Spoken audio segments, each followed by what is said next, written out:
generally you'll see is because we don't have an honest map of how the money works, we don't have good understanding of people's financial incentives and how the money threads through situations.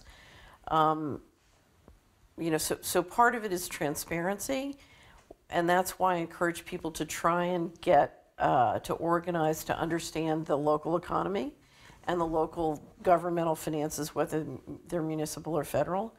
But what I've found, unfortunately, is that it's relatively, in a divide and conquer situation, it's relatively easy to, if you control the federal budget, to buy people into opposing camps. So, for example, we saw during the fiscal cliff negotiations, New York State constantly was turned down on the Hurricane Sandy relief package, and yet we come into gun control and suddenly New York passes a gun control law, and the next minute Congress passes a $51 billion hurricane relief package. Well, if you can steal $4 trillion and turn around and buy people with $51 billion packages, you can buy a lot of people. And right now what we're watching is, many different constituencies are selling themselves out cheap in the money game.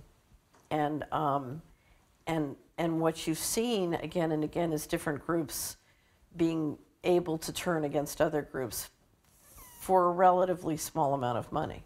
So if you look at the housing bubble, most local communities got bought into the housing bubble, and paid the piper. If you look at some states and some counties, they stayed out of the housing bubble and were able to stop it locally.